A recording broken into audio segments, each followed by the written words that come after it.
dạy cả lịch sử, dạy cả âm nhạc, dạy cả gì đó giáo viên ở đấy.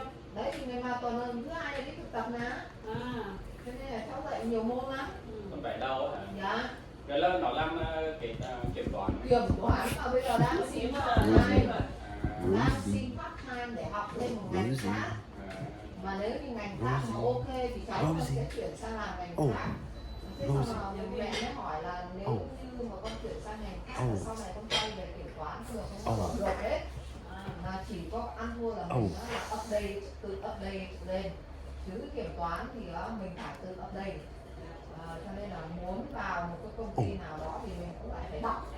Cho nên là tự update chứ không có cái gì hết. Nên mẹ có hỏi là sợ mất job cũ.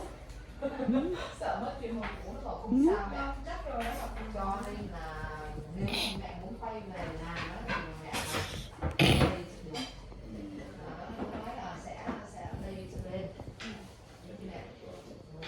So I took my mom to my mom's friend yesterday. My mom came to Australia initially to do her PhD, and she met these people in Perth, Western Australia, doing her thesis. And yeah, sorry, I went off on a tangent there, but yeah, I went to my mom's friend's house yesterday, and by the way, she lives in a well-affluent suburb, and you can tell just by the way the houses in that suburb look. The people there, they have money. My mom's friend, I just know that they bought the house at the right time, under the right circumstances and everything. They were lucky, blah blah blah. What if I was there? What if I invested money in Bitcoin? You know, like it's just luck sometimes. But yeah, they saw an opportunity and they grabbed the opportunity, so they got the house. Back then it was worth like $260,000. Now it's like triple the price or something ridiculous like that. But anyways, I went to their house, and lovely people, beautiful people, by the way, nothing against them, nothing like that. But yeah, I do have my opinions, and god dang it, it's really how do I say this? I don't know, they started talking. It started off great, you know, my mom being there. It's just awkward, you know, when your parents are there, and they're talking to their friends and you happen to be there also. There's this weird dynamic going on. It's like they are bragging about their children, but they are trying not to make it obvious, but it's really obvious. It's called humble bragging, you know, like my mom is saying all these stuff about us, my sister and I, which is kind of true, but also not true. It's not the full truth, you know, and it triggered me somehow. I know what she's doing is just to elevate ourselves. To, I don't know, for some reason she wants to brag about us, what we're doing, how we have came from nothing and now we're something, and we're studying and we're becoming good members of society and stuff like that, and he's working towards this, and she's working towards this, and they're saving up, they're buying a house, stuff like that, blah blah blah. And then it comes to the topic of relationship, you know, and you know how that went. You already know how that went down. So my mom's friend looked at me and she said, a guy like you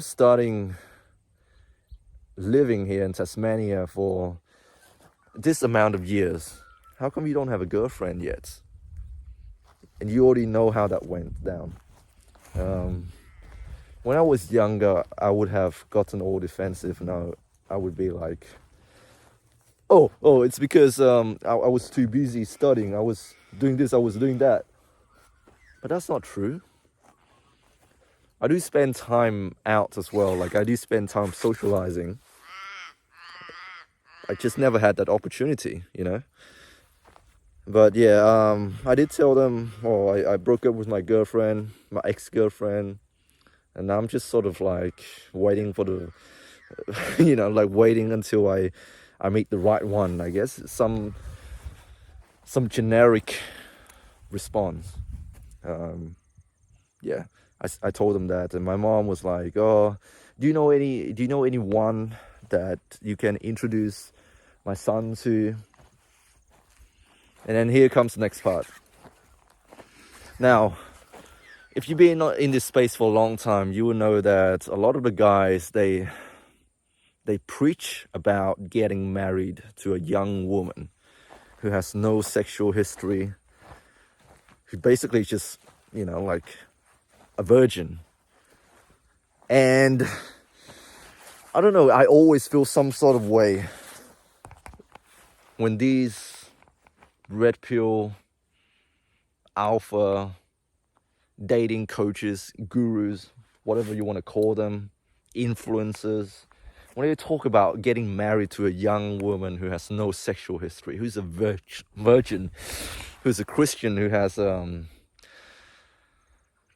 came from a loving family, who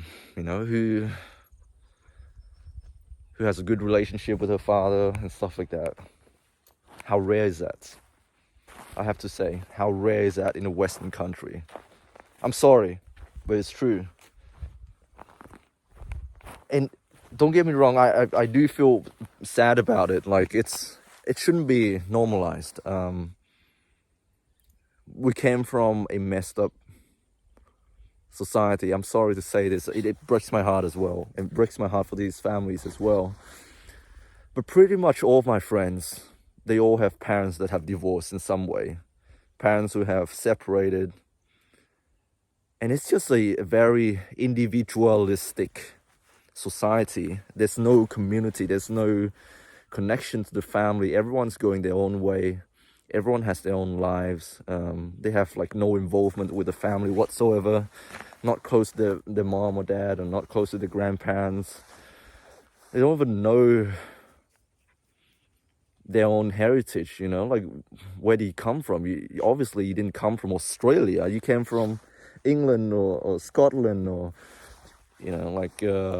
India. Like we are all migrants here. We all have our own cultures, but it's sad because, like, firstly, their family, they are not in touch with their own cultures, and secondly, they don't even have the person themselves. They don't even have an interest to seek out their roots. So they have no culture. They don't know where they came from.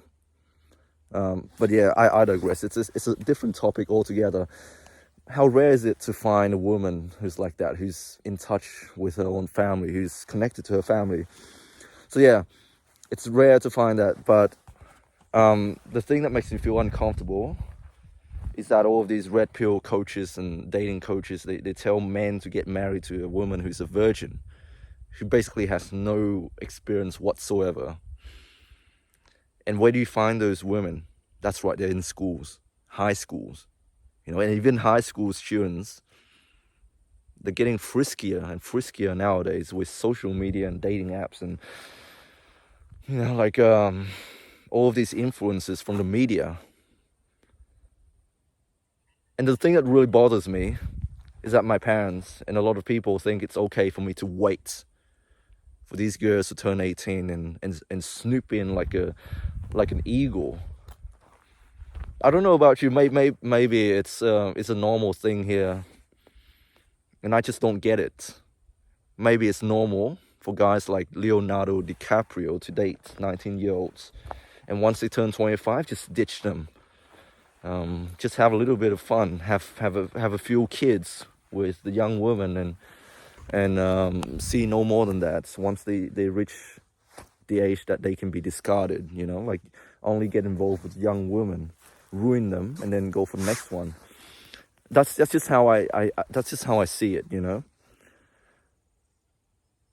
And my mom, she was joking, but I know she was not joking. There was a bit of a truth.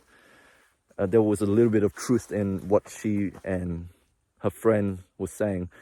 So basically, her friend was saying I should wait until her daughter, who's now in high school, who's 15, to turn 18. No, not 15, even younger than that, you know? Which, I don't know, it makes me shudder. It really creeped me out how people can joke about this stuff, like waiting for high school students to graduate so that me, once I became more secure in who I am, more stable, have a better job position, have my own finances sorted out, I should swoop in and get one of these high school graduates. I don't know about you, man, but I feel very uneasy thinking about this. I feel like I am grooming them, or not grooming, because I don't personally get involved in their developments, but just the act of waiting, it's to me, it seems predatory, to me at least. I don't know how people view this. Maybe I value different things, and maybe I don't need to fit in that sense. But a lot of the couples I see nowadays, the people in my peer group, people who are around my age, they date someone who are like, they have at least like a 10-year gap in between their ages. And so how did these people meet? Really makes me question, how did these people meet? I know they're both consenting adults, but how did they meet? When she was still in high school? You know, when I think of 18-year-olds, I don't think of them as adults. I don't know why. I think of them as children with more responsibilities. I don't know about you, but when I was 18, I was dumb as frick. When I was 20, I had my suicide attempt. So, you know, like, you're still developing. And I know boys develop at a slower rate than girls. And people might argue that when you're 18, when a girl is 18, she's already developed and she's more mature than boys her age. So she got to go for someone who's at least 30 and who has his life figured out already. I don't know, man. Maybe we value different things, but I just don't like the act of waiting for this high school students to graduate so that I can swoop in and propose to her and get married to her young. And you know, they're very supportive of this. My family, my mom's friend, they're like joking about it. They're like, just wait till she's out of school and then you can. I don't know, man. I feel uncomfortable talking about it. What do you guys think? Anyways, hope you guys are doing well. Stay strong. God bless. I start my night shift tonight, so wish me luck, and I'll catch you on the other side. Oh boy. Look at that. Look at that.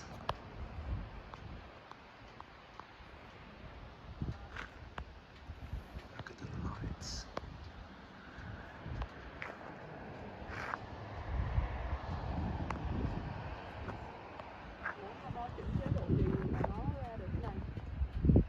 Just night mode.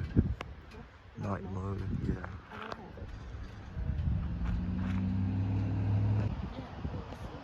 Wow. Wow. That's amazing. So hard right now. Oh shit, you're filming. This dude. I wish I could turn on the flashlight. Why would you flash me? Nothing there. Oh shit. Oh man. What's happening on the left hand side? Not too much. Just Oh shit. Just some lights and shit. Stars. Oh yeah, now you can clearly see it even without the camera. Yeah.